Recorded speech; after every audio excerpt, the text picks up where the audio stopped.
This is Lightning Power Lunch, presented by Reif Rum on the Lightning Audio Network with Dave Mishkin and Greg Linnelli. We've played some phenomenal hockey, for the first 55 games, and for whatever reason, we went to a 3-week Olympic break, and I don't know, we've kind of lost our way a little bit, and ultimately, we've put ourselves in a pretty good position through 55 games. Naturally, we do this, or the way we're playing right now, it's not the way we want to play or how we have played. So we know that we have it in us. But it is a perfect example. We have an offensive zone face-off in a 0-0 game. We win the face-off, and it's in our net within 6 or 7 seconds after that. So, and then it was, we got a little fragile after that, and then we started giving up chances that normally we don't give up. So we'll be fine, and we've got a great group in there. Sometimes ultimately you get judged by your wins and losses, and right now it's we've been trending down since this break. But if there's a group I want to stand behind, it's the one in that locker room over there. So sometimes you just got to learn the hard way, and that's where we are right now. That is true. Learning the hard way. It's part of sports. It's part of life. Lightning certainly have been there, done that. Need some wins, though. They don't want to have this sour taste linger. Trade deadline is approaching, and we will keep you up to date on what's happening. Already seeing some trades trickle in. Some interesting ones that I'm sure Mish and I are going to be breaking down for the next hour at Bolts Radio if you want to get involved in that conversation. Not a great game. I think that goes without saying, and the goal that the Coop referenced, I think, particularly was disappointing, when you have an offensive zone face-off, and I think, Mish, you mentioned that on the game call as well. So, when it rains, it pours. Offense wasn't clicking either. I'm not sure they generated a ton of great scoring chances last night, and again, you're going to have games like that. We've found out and told everybody on the show, Dominic James out for quite a bit, and maybe there was a component to that. Don't know. But I think we sound like a broken record, partner, but all we keep saying is you can't let this linger. You can't let this linger. And at some point, you're going to have to put your foot down and say no more. It's going to be a tough challenge this weekend to get some wins for sure. Buffalo, by the way, made some trades that we can get into as well. But disappointing, I think, for them, and they want to right the ship tomorrow. Yeah, we have our eye on the trade tracker to see if anything drops. I mean, we're live today, noon. Trade deadline's at 3. Sometimes trades are announced publicly after 3. They've been completed, but they haven't been, the paperwork still needs to get into the league. It's arrived. The league is processing it, in other words. So trades have happened, but we haven't learned about them yet. So sometimes they're announced after 3 o'clock. We'll see if the Lightning are able to do anything. I think they'd like to, but we can certainly start with last night's game. And so 4 straight losses for the Lightning. They had some bad defensive performances in the first 2 in particular, where they were leaky. They gave up too many chances. They gave up too many goals in the losses at Carolina and at home against Buffalo. And they weren't great defensively against Minnesota, but as we said after that game, they were marginally better defensively than in the previous 2 games. They didn't have a great defensive game last night, but in some ways, this was, to me, the worst of the 4 performances. And it wasn't that they gave up, 45 shots and 25 scoring chances. They did give up some odd mans. They did give up some chances. They ended up giving up 4 goals. 5, but they got 1 taken away due to an offside challenge. 1 was an empty netter, but that's still too many. The problem with their game last night, especially in the first 40 minutes, just the puck play was as poor as we have seen it. Yeah. Maybe all year. I mean, I know that that's probably too broad of a stroke. I may be forgetting some games in the first couple of weeks of the season. They could not execute a play out of their own end for long stretches in the first two periods. It got better in the third, and we can address what we saw in the third period. And so, like, the problem right now is they're giving up too many goals, but they're also not scoring enough. Like, they've only scored one goal in each of the last two games, 2 goals total. Yeah. One reason why they're not generating offense, they don't have the puck. Last night they didn't have the puck because they couldn't make a play with the puck. And I know that that's kind of putting it in stark terms, but I mean, I think that that's actually fair. They'd get the puck in the defensive zone and they'd fail to clear it. They'd get the puck in the defensive zone, they'd put it right on the stick of a Winnipeg player. They'd get the puck in the defensive zone, they'd miss on an outlet to go for an icing. They get the puck in the defensive zone, it went off a stick out of play, it stayed in their own end. Actually had a pretty good first period in the circle, but they ended up losing the face-off battle. And so in the second period, it was especially pronounced because they kept having face-off after face-off after face-off in their own end, and they couldn't win the draw. So Winnipeg was able to control it. The Jets weren't really, like, the Jets were there for the taking last night. We talked about the dangerous combo of Scheifele and Connor. They were dangerous. But the Lightning didn't really push on Winnipeg for much of the first two periods. Winnipeg was like, okay. I mean, I give Winnipeg credit. You know, Winnipeg won some puck battles. They did what they need to do to, like, hold pucks in. But I didn't really feel like Winnipeg was all over the Lightning. It was more that the Lightning were, you know, use this expression sometimes, Keystone Cops. Like, they were just, they could knock it out of their own way. Like, it's pretty hard to play well at the NHL level if you can't execute a tape-to-tape pass. And for long stretches in the game last night, that's what we saw. We didn't see that, actually, against Carolina and Buffalo. If you remember, like, they scored 4 goals against Carolina. They had some they had some plays with the puck that were dangerous, and Luukkonen was quite good in the game against the Lightning. The Sabres were better. I mean, the Sabres were slicing up the Lightning in terms of what the Lightning weren't able to do defensively. But the Lightning did some things that were positive with the puck and forced Ukko-Pekka Luukkonen to make good saves. They were just so off last night. And that preceded the first goal, which Coop is right. You have an offensive zone faceoff, a rare one in the second period. Actually, in the first period and the second period, they started okay in both. And it was right around the first TV timeout, so you're not really talking about much, 5-6 minutes. Once we got past that first TV timeout, Winnipeg basically controlled the rest of the first period, controlled the rest of the second period.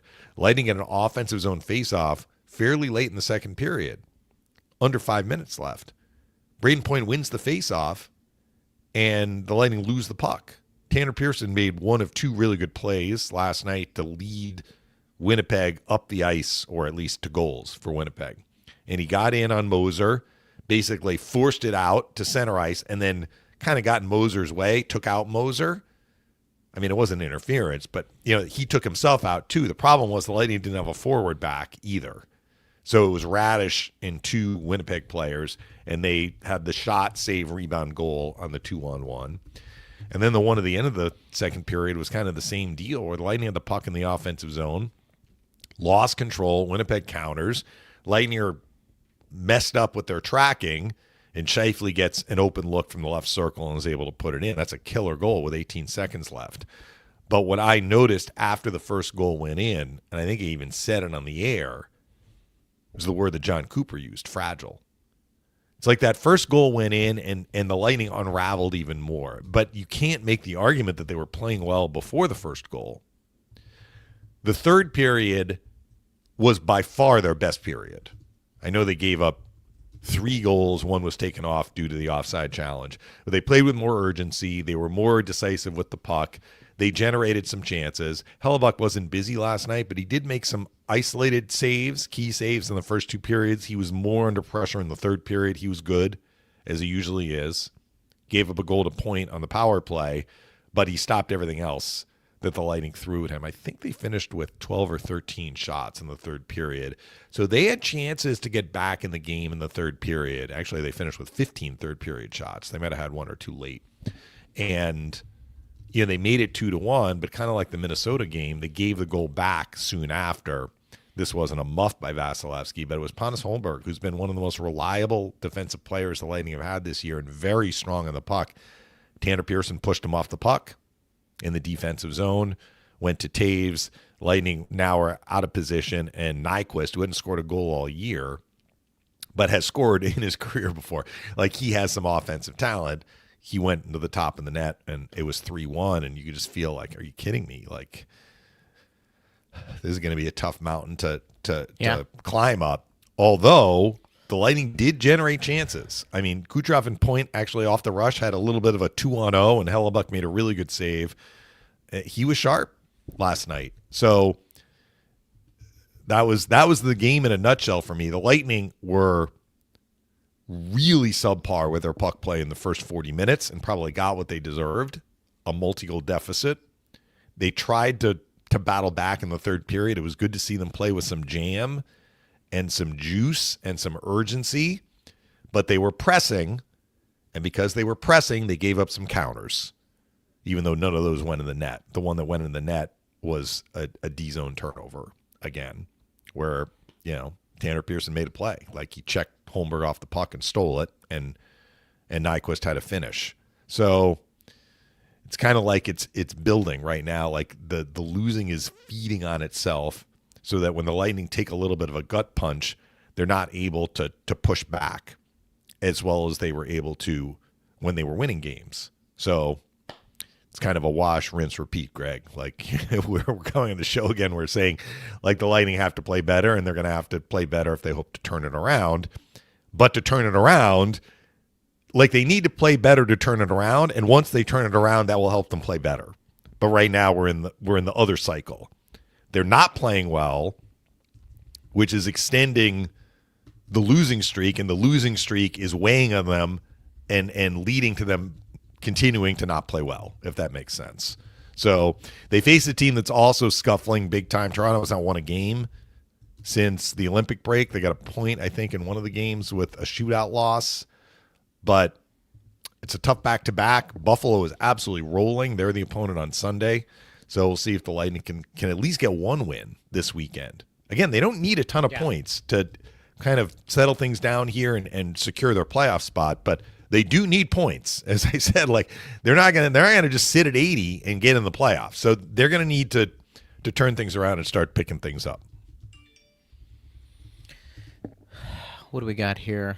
Steve's sending us a text. Let me pull it up. Elliot Friedman, anytime he does it. Corey Perry to Tampa Bay from LA. That's interesting. I feel like Perry's in double digit for goals this year. Yeah. It's interesting LA would move him. Well, the contract is not onerous, and he can play in the bottom six. He's not a center. Corey Perry. I wonder if we'll see him on the power play, Greg, for the Lightning. Maybe. We'll see. I don't know, partner. That's interesting. All right. Let's not forget, he made the final the last 2 years with Edmonton. It was a pretty big part of their team. So, I mean, listen, $2 million this year, Corey Perry. So the Lightning did do something. I'm not sure that was done. Yeah. I mean, look, Corey Perry's a good player. He still is. I don't know if it moves the needle. I'm not knocking it. I mean, certainly we know he's good and tight. Mm-hmm. He's another veteran guy. Isn't the fastest player. So where does that, fit in? But he wasn't fast when he was with the Lightning before. So let me just say this, Greg. This upgrades the Lightning's bottom six. It does. I mean, when you're looking at the level of experience and pedigree that they're putting out there in the bottom six right now, Corey Perry is an upgrade. How will he be used? And I think he's versatile enough that they can use him in actually a variety of ways. And Edmonton did that the last couple of years. At times, he was playing on the top power play. He was out on 6-on-5 when Edmonton pulled the goalie, right? But he was primarily in that bottom six role. And he's a playoff performer. I mean, he is. So It's just interesting because I think a lot of people looked at the depth forward position and said, okay, are you going to tinker with the Yanni Gourde line from this? Probably not, even though I know they've struggled, but get in line of those who have struggled. Nick Paul's been injured, so I don't think we've really been able to see essentially what he can do. I mean, ideally, what would your let's call it third line be, partner, if everybody's healthy, assuming the Gourde line is your fourth line? And you can that's semantics, I understand. It is semantics. But if Paul is a centerman on a line, when you take a look at, is Gonsalves now slotting in the third line when he comes back healthy?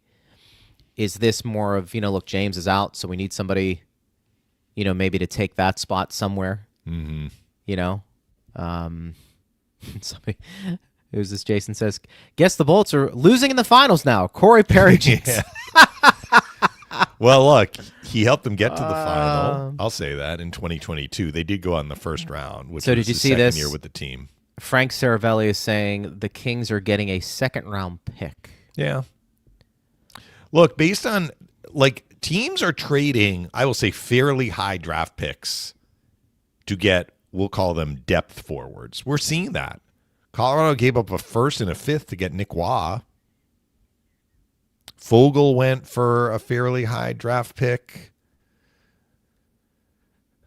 Michael Bunting, and they went for a third-round draft pick. Cole Smith went for a third-round draft pick. So, I mean, I'm not shocked by that. But, good for Corey Perry. He's turning 41. I think he has a May birthday, but he turns 41 this year. And he is a proven playoff performer. So, look, the deal is made. He will be a part of the Lightning's team moving forward. I think he does upgrade their bottom six. We'll see if Julian's done. It'll be interesting to see how they make the $2 million work.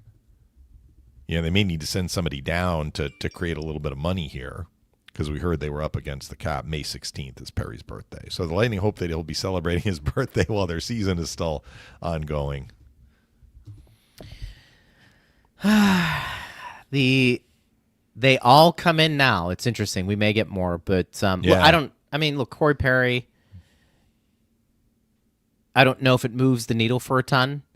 I'm not upset about it. No. I think he helps the team. I think it's just a matter of how much do you think he helps the team. So, well, Eric on the show yesterday did say that he felt Julien would do something, but he didn't think it would be a big splash, and this would check both those boxes. That is correct. But right now, the Lightning, I mean, whether they may have made this deal had they won 5 straight coming out of the Olympic break, who knows? But it is clear right now they are out of sync, and we'll see if Perry's return to the Lightning will help them get back in sync. Bye. Little in sync.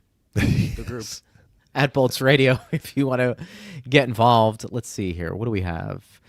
Jim says at this rate, bring back Coleman and Goodrow. Sure, why not? FKA 322. He says they should get Maroon out of retirement while they're at it. So, a little tongue in cheek here, partner. I think people saying, is this the move that the Lightning are going to make? Look, they still could do something. Let's not I don't want to say panic, but overreact and see what happens there.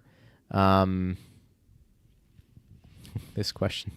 By the way, I want to mention, because we didn't say it on the show yesterday, Douglas was put on waivers yesterday.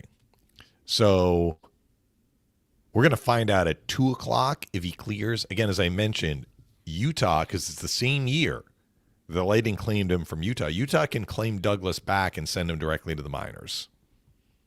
I guess the question would be, we'll know how much they want Douglas, because why wouldn't you just claim him and send him to the minors? And that is the main reason why he was not put on. I mean, that was a consideration for putting somebody else through waivers as opposed to Douglas. I think people were asking, we were off the air at the point that this happened, I think, because we were into the Olympic break, but Jack Finley was put on waivers. St. Louis claimed him. People might be wondering, well, why do they put Finley on waivers and not Douglas on waivers. Well, Finley might have slipped through waivers. There was a greater likelihood that Finley would have gotten through waivers than Douglas, because Utah can just claim Douglas back and not keep him in the NHL.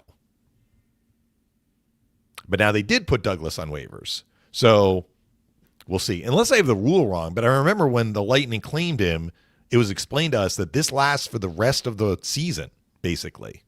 Yeah. That Utah has this privilege, basically, of reclaiming a player that they lost earlier in the season on waivers. Another team could claim him too. That is possible. We'll see. Yeah, I mean, I think... But it may be Why wouldn't part you of, claim like, they're looking to create more cap space, too. This move was made in advance of the deadline where they're looking to create a little cap space. If Perry makes 2, I mean, I can open Puckpedia and see what it says about the Lightning's cap space situation. I'm a little fuzzy in the whole long-term injury. The Lightning have burned some money with injured reserve. You only have so much you can utilize for long-term injury, which right now, Nick Paul's on long-term injury, as is Crozier. James is just on regular IR. But, a guy like James is making basically the league minimum. Douglas is making, basically the league minimum. Perry makes $2 million, which is $1 million and a little bit more than $1 million above the league minimum. So Andrew says, so he isn't having a bad season, 11 goals, 17 assists, and is a +2. I do wonder if this deal is made if James doesn't get hurt. It's a fair point. Yeah. This is from Jim. Why would you want to jinx McDavid? Guy has done nothing wrong to this team. All hate should be targeted towards Florida and Kachuk. What do you mean? How did we jinx McDavid? Is he talking about us? I don't think so. I don't really understand the context there. Sorry. Somebody here, this must be a thread going on. Hope he has the jinx to McDavid when he left the Oilers. So maybe when Perry was with the Oilers. Okay. Yeah, kind of that's giving you more context there. Yeah. This comes from Danny. A second-round pick feels like an overspend, especially when you need a right-handed center. Look, that's the market right now. Depth forwards are commanding, we'll call it, high draft picks. Is it a second from this year? I think the Lightning had their second from this year. I actually haven't seen available. that. I have not seen what year it is. Yeah. Here's the other question. Do we know when Paul's coming back? Well, no. I mean, the word was, and I think Coop maybe even said that he was on the ice at one point before the Lightning left on the road trip. But he is also not a long-term injury. He's just on regular IR. I mean, look, part of this could be he's coming back to fill one of those center spots who can be a face-off guy, too. Maybe they... And Paul's had a pretty good year in the circle. Right. Look, the fans are like, we need a right-handed centerman. I've been saying that literally for months on the show, that is kind of an area of need. But I have also said that Julien did not prioritize a face-off guy over kind of the makeup of the team. Now, right now the team is struggling, but Julien is not knee-jerk. So, he hasn't lost kind of sight of what he wants to do. But the reality is there are only so many right-handed face-off guys out there. And, maybe the Lightning kicked the tires on some of them, but it just didn't work. They couldn't make the deal work. Were we talking about this yesterday, or was there a rumor that Ekman Larsson and Lawton were coming to the Lightning? Well, I don't know about coming to the Lightning. I think somebody posted that the Lightning might be looking at them. Who knows? Okay. I mean, Now Lawton is a center. Yeah. But I think Ekman Larsson's contract is probably too much for the Lightning unless they're sending money out. Yeah. Posts that they are looking at. I feel like I had a this goes to show you where my head is. I feel like I had a dream that happened. That the trade was made. I have no idea who was going back. But I was like, wait, because I was like, really? They got those two guys? So, look, these days are all kind of coming together. I'm just trying to look at some of the trades. So the Wild acquired Nick Foligno from the Blackhawks. Yeah, the brothers unite. That's pretty cool. Of course, Marcus is out weeks. Yeah. But they've never been teammates before. That is pretty cool. Playing with your brother, that would be pretty sweet. Yeah. Bobby Brink to the Wild.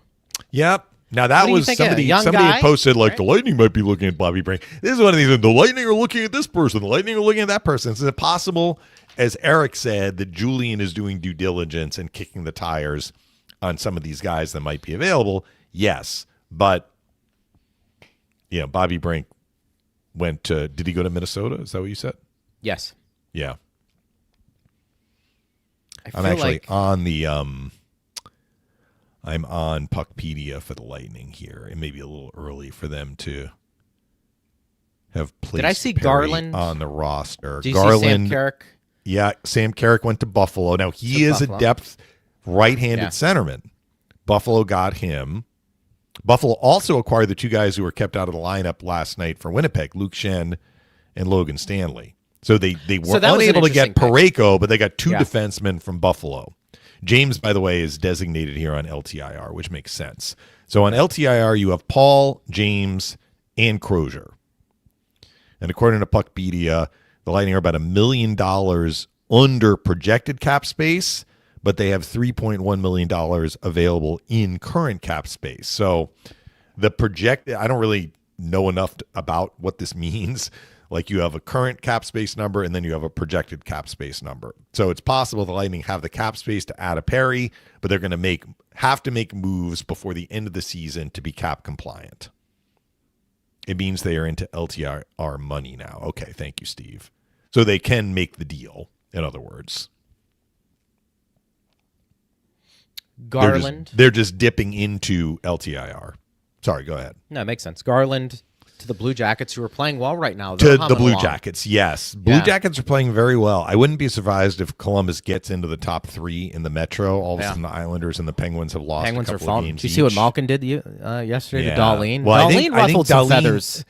Yeah, Dahlin, I didn't see the full clip, but I read somewhere that Dahlin did something, and then Malkin retaliated. Well, Malkin's got a temper. Way. He's got a temper. Yeah. So there's probably it was basically that. Swinging slash type situation to the upper face. part of the. Well, I was going to say the neck, but it might have been the face. Who did the neck considered the face? I'm I don't know. not sure. Who is Dahlin? Who did he tick off from the Lightning? I feel there was. Point, remember? That was it. So, I think Dahlin can get under people's skin. You look at him and you think high pick, offense. Yeah. There's a little something there that must go on. Well, he cross-checked Gonsalves, too. That's exactly. Or maybe that's overstating it, but he pushed Gonsalves into the boards. That's when Gonsalves got hurt. Let's see. I feel like we're on a trade tracker show Yeah, where we're Ranger just says, following Perry, what's happening along with the fans. Corey Perry, not what I expected, but the cost is low, and we didn't lose any prospects. I still think we swing the fences for Trocheck. It's still possible, but unlikely. Perry is still solid. So here's the thing with Trocheck. And this is me begging the question, if that's the right way of putting it. I'm a little unclear as to why the Rangers wanted to trade Trocheck. Now, I'm sure they have their reasons, but here's a guy. Yes, he's not 22. He's 32, but he's 32. Nikita Kucherov is 32. Players have a long runway ahead of them at 32, depending on their history, injury status, all of that. Trocheck looks fine. Trocheck looks like he'll be able to be a productive player through the end of his contract. It is not an onerous contract in the grand scheme of things. It would be a difficult contract for a team that has no cap space to acquire at the deadline. But I kind of come back to this. If you are a team in sell mode, does that mean that you feel you need to sell all of the veteran players on your team to get these goodies? It's I want draft picks, prospects, all this stuff. I remember having a conversation with the Buffalo broadcasters a couple of years ago. This is before the Sabres really burst onto the scene. And they were like, the Sabres are always trading to acquire picks and prospects at the deadline. These picks and prospects eventually turn pro, and they have no veteran leadership around them. They missed that. For example, Ryan O'Reilly played for the Buffalo Sabres. Yeah. You think Ryan O'Reilly would have helped some of these young players when they kind of broke into the NHL? So the point is, I think good teams, veteran teams, are veteran teams for a reason. It's not that they have all veterans. It's that they have some veterans who are there to kind of show the ropes to the younger players. We've heard that from the Lightning D about McDonough and Hedman, how valuable it is to have those guys. So this is about Trocheck, to somewhat the same extent. Robert Thomas, who's rumored to be on the block for St. Louis. Robert Thomas is 26 years old. He's their best forward, all-around forward. So kind of like, do the Rangers really need to move Trocheck? So what was rumored was Minnesota was interested. So Trocheck said, I don't want to go west, but he really meant geographically west, not Western Conference. So Minnesota was not on his no-trade list. And the Rangers, what they were asking for, Minnesota wouldn't give. So the Rangers are like, all right, we're not going to make this deal. Yeah. So they don't have to make a deal. The Rangers can hold on to Trocheck. They could trade him during the summer if they wanted to. But I'm like, why are you trading this guy? Panarin's a little bit of a different story. He was on an expiring contract. Anyway, that's just me spitballing. So essentially, it was going to take a tremendous amount to get Trocheck. He may still be traded, and maybe the team that trades him either gave up a tremendous amount or the Rangers said chicken. And, we're getting closer to the deadline. We really want to get something for him now. We're going to take a little bit less. I don't know. We'll see how it plays out. But I guess my point is that I'm surprised that Trocheck is available, but I'm not surprised that the Rangers are asking for the moon for Trocheck because they have security. They don't have to move him. They can keep him, trade him later, or just hold on to him and say, all right, that we hope the team is going to be better next year, and Trocheck's going to be a big part of that.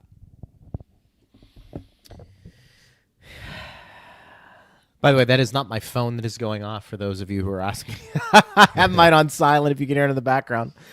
Let me just ask you your personal opinion with Trocheck. Mm-hmm. Would you be willing to give up some decent prospects for his services? Yeah. I think I would too.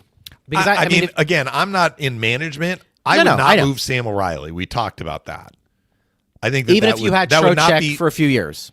Yeah. I mean, to me, I wouldn't. But you're saying prospects. And so I think Trocheck has enough value as a right-handed centerman who's great on faceoffs and a great player and a versatile player who can play in all situations. He can be in your top six. Yeah. He can score, he can pass, he can defend. He has playoff experience. He checks a lot of boxes, not just for the Lightning, but for any team. And his contract, as I said, is not like a cap-busting contract. It's not. Just difficult to make it work at the deadline in a season in which, the Lightning and some other teams don't have a lot of room to make the contract work. But I think he has tremendous value. Well, the other thing, too, is how many contending teams have not only the prospects but the cap space to fit him in right now. And I think the Lightning... So if you trade for Trocheck, you're a team that has to be willing to obviously do both, and that's a hard ask. So maybe in the off season, is that something more likely to get done if that would be the case? Yeah. I mean, I think Trocheck. I mean, is it safe to say even on a contending team he's a number one center? On some teams, yeah. Yeah, that's what I mean. So Yeah. that's kind of what you're getting. You're not getting a third line center who's going to play 10 minutes a night. That's why the Rangers are the Rangers should be asking for a lot. If you think faceoffs are a big deal and all of a sudden you get Trocheck who comes in, and would you say he's in the top 5 in faceoffs? Well, he's not in the top 5 statistically, but I think he's coming in around 55%, which is he's better than anybody the Lightning have. Maybe that's the better way to say it. He is. So, I think that would probably... But I will say this, Greg, and this is just me speaking. If the Rangers are like, it has to be Sam O'Reilly, I'd be like, thank you, no. Because I think you have a right-handed center who is, by all indications, the sort of player that will be a terrific player at the NHL level. He may not score 30, 35 goals, but he is going to be your prototypical defensive-minded two-way player. That's what we hear about him, who can score. Yeah. And play in the top 6 potentially. So, I don't know. I don't watch him play as much. I'm just relaying to you No, I know. what we heard from Julien at the Fireside Chat, and Eric kind of echoed those same sentiments yesterday. What we heard from the Lightning was They are over the moon to have this guy in the organization. Yeah. And as much as I like Trocheck, he is 32. You know, Sam O'Reilly is 19 turning 20. Yeah. I mean, I guess it's a fair question to say at some point you've got to look to the future a little bit, but some would say the Lightning have done that. Yeah. And, Julian's been consistent about saying, a draft pick, we don't know what that draft pick is going to turn into. We don't know who that draft pick is going to be.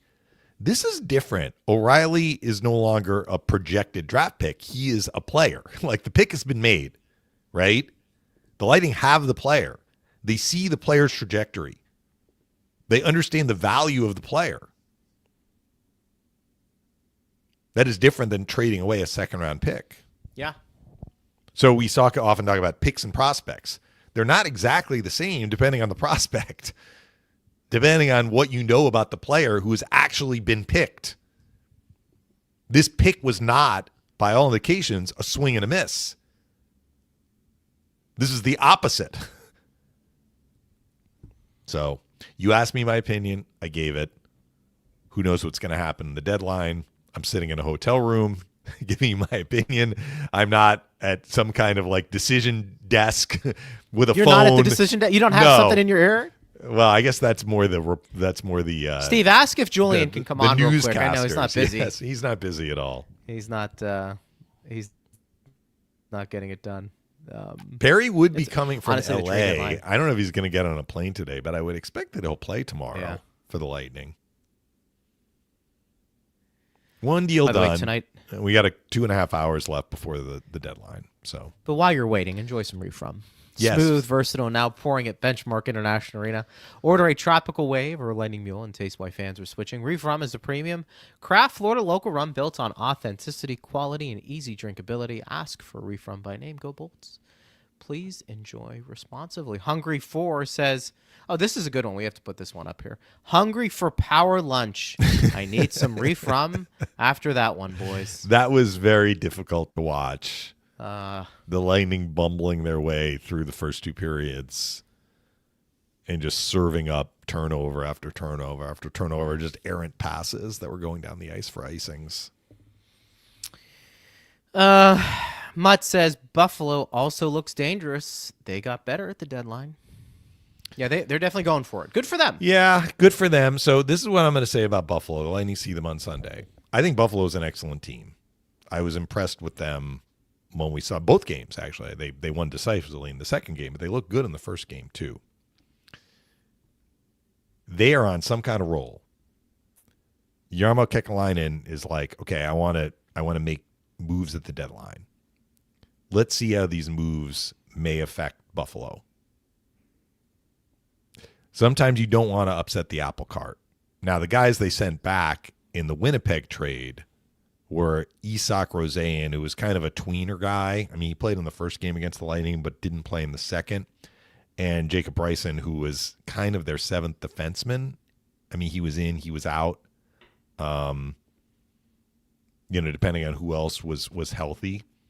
So it's not like they traded core pieces away.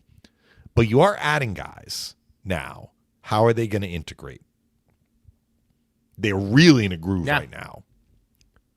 I mean, they're playing like the Lightning were playing during really much of the season, but especially during the 19-1-1 stretch where they're just imposing their will on the other team, basically doing what they want to do. So I still believe at some point Buffalo will exhale before the end of the regular season, and they're going to get in the playoffs, and it should be a very dangerous playoff team. But again, we're looking on paper like, okay, they added this guy, they added that guy, they added Sam Carrick. How are they going to make it all work? Is it going to jive? Is it going to mess up the good mojo that they have going on right now? Temporarily, but I mean, I'm not suggesting Buffalo is doing what Montreal did in the 2014-15 season, which was the year the Lightning played the Canadiens in the second round. They're in the same division, of course, just like now. Montreal finished first. Lightning finished second. I want to say Montreal added go back and look. They added 8 guys at the deadline. And they were like, this guy makes us better. This guy makes us better. This guy makes us better. And I'm not sure that many moves really helped them. Like, it completely changed the vibe of their team. And the Lightning ended up beating them in the second round of the playoffs. So sometimes you can be too busy at the deadline. I'm not suggesting that's what's happening in Buffalo, but I'm just like, they're playing so well right now with the lineup that they have. Now you're going to be bringing in some new players. They're going to play Logan Stanley for sure. I mean, he's having a very good year. I think they're going to play Sam Carrick. Yeah. Shen, they may look to work him in. I mean, he's a righty. I think that they're pretty well set on the right side because Samuelson plays the right side, but we'll see what they decide to do. Those guys should be in the lineup, or at least with Buffalo when the Lightning see them on Sunday. There hasn't been another player who has reinvented himself over the last 7 to 8 years than Luke Shen. Everybody, whenever he came Corey over to Perry, the Lightning, maybe, though. I think you're going to say Corey Perry. No, Luke Shen, I mean, remember when he got to the Lightning, he was playing in the minors. And he came up and found himself playing a pretty significant role and was dynamic. Yeah. For them in his way. And then, you know, he was a guy that often was acquired at the trade deadline a couple of times. Winnipeg did it. Yeah. I mean, he was moved. Was he moved to Pittsburgh and then Pittsburgh sent him to Winnipeg? And then I'm Pittsburgh trying to sent him. remember. Yeah, no, you're absolutely right. Good memory. Yeah, for sure. But I mean, he's just allowed himself to stay in the league, and his skill sets are such that guys like that sometimes find themselves out of the league. He's not the fastest guy. No, but he's smart enough to know his limitations, honestly, and incorporate those limitations into his overall game so he doesn't get put in a tough spot. Yeah. Incredible. So, it is very interesting as the trades will continue to roll in. We will take more questions. We'll say call this Sawyer. I don't like the trade, but Julien is a smart GM. I have a feeling a big trade is going to happen. We'll see. Time is growing thin. We're a little over 2 hours away from the deadline, meaning when no more trades can happen. So, Go Blue says Bjorkstrand doesn't fit in our system. I mean, look, he's having a good power play year. I mean, he is. He may get to double-digit power play goals this season. Yeah. I just think that he hasn't done enough 5-on-5. He hasn't. I don't know if that means he doesn't fit our system. I think that that's kind of a, use this term again, a broad stroke. Yeah. I get it. I mean, look, it's an easy target, so to speak. But I think all in all, when you take a look at Bjorkstrand, he was brought in to be dynamic, I think, offensively. And then maybe I'm painting that with a broad brush, but he's an offensive guy. Mm-hmm. I think a lot of people feel like it just hasn't happened, which is why, you know, they take a look at things and say, well, you know, maybe a change of scenery would. But, you know, that's neither here nor there. Let's take some more questions. Zebra says, lots of fans calling for Oliver to be shipped. Could you see that happening? Perry just replaced Bjorkstrand on the power play. Well, Perry's not going to be at the left What do you circle. think? Perry would be in front of the net. And Gensel right now is kind of the guy in front of the net. So I don't know. That's Jeff Halpern's decision about how he wants to use Perry. But Perry's he's used effective. Perry before. No. Perry was a regular for the Lightning when Perry was with the Lightning for the 2 years during the 6-on-5 for sure. When the Lightning pulled the goalie, Perry was out there and being a big pain in the rear end in front of the net. Sure. That makes sense. I mean, that's kind of what he does. That's why he gets paid what he gets paid, and he's been really effective for a long time. So, honestly, it's a low-risk move. I know we had the one fan with like second-round pick. I mean, the Lightning have second-round picks. Actually, let me look because I pulled up Puckpedia. So they have a second-round pick in each of the next 3 years. I'm not looking past 2028. Yeah. I don't know what year the second round pick was that, was returned in the trade. We'll have to wait for the press release or somebody to break the news. But At Bolts Radio, if you want to get involved in the conversation, you certainly can. What are the questions we have coming in? I don't know if I've seen anything breaking right now.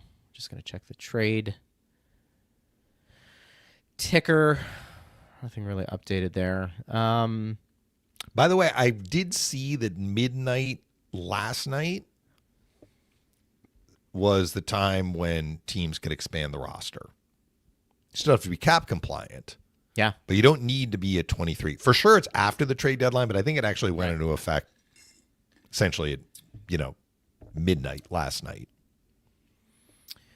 Or midnight this morning, essentially. Tactics says the only thing smoother than Reif Rum was that segue. You're darn right it was. I don't know. Is Reif Rum getting more bang for its buck when the Lightning are playing well or not well? I need some Reif Rum to, absorb this last loss. Go Blue says, thank you for all you do, guys. Love ya. We had said, somebody said, can you go till 3 today? I don't know. I'm tired. I don't know if that's possible. Yeah, I will tell you, we rolled into the hotel last night. You're probably tired. I basically got into bed. It was 3:30 in the morning. So the team has the day off today. So we've got the game tomorrow at 7, which is Saturday at 7 in Toronto is never at 7. I don't know that it's going to be 7:45, but it's going to be like 7:15 or something like that. And then the Lightning are busing to Buffalo, so you cross the border actually on the ground. 7:15. Thank you, Steve. This is a little different than when you're in an airplane. Kind of customs is coming on the plane sometimes, or you go into a little office and it's just you because you're in an airport terminal. This is a main thoroughfare on the road. So it's going to take maybe a little bit longer. I think we've done this once or twice where we bust from Toronto to Buffalo, but it makes sense to bust because it's like an hour. Mm-hmm. But the Lightning are losing an hour as well because of daylight savings. So this is not an easy back-to-back from that regard. Now, where are the Maple Leafs? Of the 2 games, we have one team that has basically raised the white flag, trading players, holding out players like Lawton, for example. I think they held out Bobby McMahon recently. They're losing games. They're in a major rut. But if the Lightning don't play well, they will lose. They could lose. Then on Sunday, you got maybe the hottest team in the NHL that is carrying all kinds of swag right now and confidence. And the Lightning happen to see them after a more difficult travel situation than we would normally have because of daylight savings. The Sabres, I think they play Nashville on Saturday, but I'm pretty certain that's an afternoon game and they play them at home. So they aren't going to have the issue with the travel and the losing an hour is going to affect them less. It's a 5:30 game. Yeah. Thank you, Steve. So it's still a little bit earlier. We appreciate that. Yep. Let's see. More questions coming in. We had somebody, and I've seen a lot of this, basically, that we gave up too much, and we meaning the Lightning. TK says, I can only hope this is something that's part of a larger trade. Otherwise, this ranks up there with the 15 first-rounders we gave the Preds for Jeannot. Oh, come on. So speaking plainly, this second-round pick, if it's this year, and maybe I shouldn't even say because we don't know if it's this year, generally where the Lightning are drafting is in certainly the bottom half and often in the bottom third. So I'm just going to say this. If it's this year, this is a late second-round pick. Yeah. I think Corey Perry will help their team this year. I would agree. Yeah. So I'm not really buying they gave up too much. This is what the market is. And Julien does not have any special allegiance to draft picks. And he has explained why. I mean, he doesn't he doesn't say I don't want any draft picks, but the way he looks at draft picks, it's part of the capital that he can utilize to get a player now. And a draft pick is the promise of a player. It's not even a player. It's not it's not a prospect that has been drafted and you know who that player is. So, and the other thing I'll mention, Greg, we talked about this quite a bit. The Lightning been able to offset some of like the empty cupboard in terms of just draft picks because they've traded a lot of draft picks because they have one of the best development programs in the NHL. Proof is in the pudding from what we've seen, how they've developed players. So you can have a blue chip prospect, but if the prospect doesn't develop, unless he's just so immensely talented that it doesn't really matter, they're going to be great no matter what. But a lot of players need seasoning. So the Lightning have been able to get some NHLers from players that were drafted lower. They picked up as free agents, as opposed to other teams that have higher draft picks and those players don't make the NHL. Yeah. Not saying that they were drafted too high, but they didn't really. The idea was that their potential was going to put them at a certain spot, and for whatever reason, it didn't come together for them. So I'm not crying any tears over a second round pick for Corey Perry. I think Corey will help the Lightning this year. I think a lot of people with the Lightning, because of how the team performed, there is the perception that they are going to do something big because they have an opportunity to win the cup, and that Julien, you can debate what you think is considered a big trade, but I think a lot of people would look at Julien's history and say, do you think he's made bigger trades compared to smaller trades at the deadline? And I think the answer to that would be, yeah, I think he's swung. Mm-hmm. I mean, you might not think Tanner Jeannot was a Vinny Trocheck, but in terms of what the Lightning gave up and the significance of that for the Lightning, that was a very big deal. Right. Like and the fans said him. This is just like, it's not just like the Jeannot deal. The Lightning gave up one draft pick. They didn't give up five by give up. They didn't trade 5 draft picks for one player. Now, Tanner Jeannot was early in his career and Perry isn't, but I don't know. This is on par with what we're seeing. The other part is like, this is a seller's market. When you have a seller's market, the price tag is very, very high. Second round pick in 2028. All right, so it's even 2 years down the road. I mean, come on. That's why I don't. It's possible the Lightning may subsequently get a second round pick back from that year. I mean, we've seen that sometimes. They move somebody else and they get the pick. Right. Not the same pick, but, they get a pick in that round. We've seen that before. I know people get married to younger players, and you want to think that you're going to get the best possible outcome from those prospects. I get it. And especially when your minor league system doesn't rank as highly as some others, and then you start to see some guys who are getting a lot of publicity that may be good NHLers. You fans get attached to prospects. I was one of them. I told you this when I was a young lad. Pittsburgh Pirates, top prospect pool every year. I knew it all. I could tell you exactly who the prospect was. I did shows on it. I mean, it was ridiculous. But you come to learn. I mean, baseballs might be different because I think it's the hardest sport, particularly if you're a hitter. I mean, a lot of guys flame out. I mean, when I say flame out, you get to AAA, you may be a really good player. You just, you can't hit a major league curveball, whatever that is, right? You realize that for every, if they give you the top 20 prospects in your system, maybe 1 or 2 end up being legitimate major league players. And sometimes it's not the number 1 overall prospect in your camp. And I'm saying that to you because I think sometimes everybody is like that this guy, we pick the best version of what they're going to be. Isaac Howard's going to be a top 6 forward. We hope that's the case. How often does it really happen, though? Yeah. And so if Julien has an opportunity to acquire, and again, I'm giving an example. It's not out there set in stone. To get a Vinny Trocheck for prospects and picks, if I'm close to winning a cup, which, again, understand, folks, this is the Lightning's goal. I don't know if Julien necessarily cares what's going to happen a decade from now, or maybe even 5 years from now. His goal is to win a cup. And if you feel like Trocheck, and again, this is just an example, is that guy, and it's going to come at the cost of some prospects, my opinion is this. I would make the deal. Because I think you have enough prospects and younger players who have come up who can at least bridge the gap until you get another wave of young players coming through the system. The goal is to win the championship. It's to win the Stanley Cup.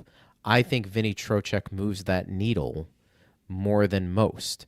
Corey Perry, for me, moves it a little bit, and that's fine. You only gave up a second-round pick. Totally okay with it. But to bring in another big name, fans are going to have to understand you're probably going to have to give up somebody you've been following down in Syracuse, maybe up here, and then you have to ask yourself, is it worth it? And I think that's the hardest emotional detachment as a fan that you are trying to experience. And let me just follow up on that, which, look, I'm kind of in an agreement with you that, you said, would you trade a prospect to get Trocheck or prospects? I would say yes.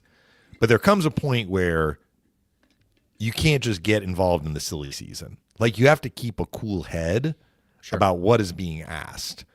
And the fact that we have a seller's market means that the price tag is even higher for what some of these teams want that are moving players. And Julien may be interested in adding players, but he is not willing to make the deal work at the expense of the long-term health of the organization. That's the way I would put it. So it may just be that the market is not suitable for the Lightning right now to make the sort of deal that I think the fans are like, Julian's going to make a big splash. Like, we're hearing that from the fans. He may be interested in doing it, but he's not just going to do it, right? He's not going to trade away something that he feels is more valuable than what he is getting back. Maybe that's the way I should put it. Everybody defines value in their own way, but I think that's one reason why, like, people were like, this is going to be the busiest trade deadline ever, like we were hearing that a few days ago. This has not been, to this point, to me, it doesn't seem like it's been a particularly busy trade deadline. Well, the crazy season, how many top players have been moved? I mean, last year, Rantanen got moved, right? Yeah. That was a huge deal. We may see more of that in the offseason.